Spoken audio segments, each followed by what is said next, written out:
Ladies and gentlemen, the starting lineup for today's running of the Centurion boats at the Glen. For the 5th time this season and 2nd year in a row at this track, rain washed out qualifying, so point leader and Infineon winner Kyle Busch will start on the pole alongside Michigan winner Dale Earnhardt Jr. Row 2, Concrete Carl Edwards is running 2nd on the final lap when he ran off course here last season, and Jimmie Johnson finished 3rd. Row 3, Jeff Burton finished runner-up here in 2001 to the driver on his outside, 4-time Watkins Glen champion Jeff Gordon, who nearly had a 5th before a spin here with 2 laps to go. In Row 4, it's Infineon pole sitter Casey Kane, and the Biffmeister Greg Biffle was 10th here in 2007. Row 5, 4-time and defending Watkins Glen champion Tony Stewart looks to end his year-long winless skid where it began, and teammate Denny Hamlin has picked up top 10s in both his starts here.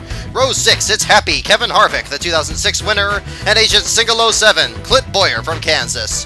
Row 7, Matt Kenseth was accosted for an autograph during a red flag in this race last year, and the amazing David Ragan is still inching towards his first Cup victory. Row 8, the Cuban missile Arik Almirola is back in the 8 car again, and the Rocket Man Ryan Newman has 3 top 10s here.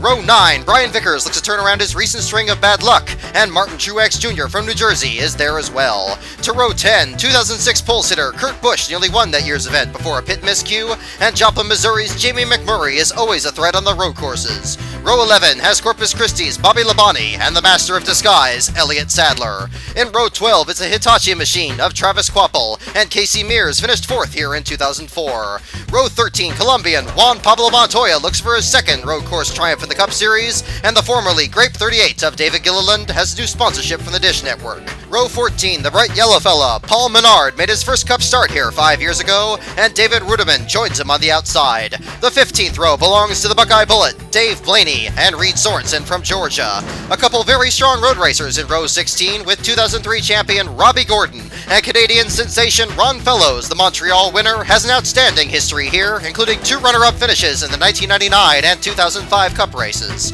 Row 17 is the Napa Maniac, Michael Waltrip, and rookie Sam Hornish Jr. in the 3rd Penske Dodge. Row 18, Scotty Riggs had an outstanding run going last week at Pocono, and is flanked today by the Texas Twister, Michael McDowell. Row 19, the Silver Slinger, AJ Allmendinger makes his first Cup start at this facility, and road course specialist PJ Jones finished 4th here in 2002 with AJ Foyt's team. Back to Row 20, the threat from Joliet, Patrick Carpentier starts next to 1992 winner Kyle Petty in the Marathon Dodge. Row 21, Furniture Row, Joe Nemechek is there, and so is Mad Max Papis in Haas Racing's number 70. And in Row 22, all by himself, certainly a driver to watch after his performances at Infineon and Montreal, it's the Tasmanian Devil, Marcus Ambrose. Missing the race this week when the rains came are unfortunately road racers Brian SIMO in the car that made the Infineon race, and the Professor, Boris Said. There's your field for today's running of the Centurion boats at the Glen.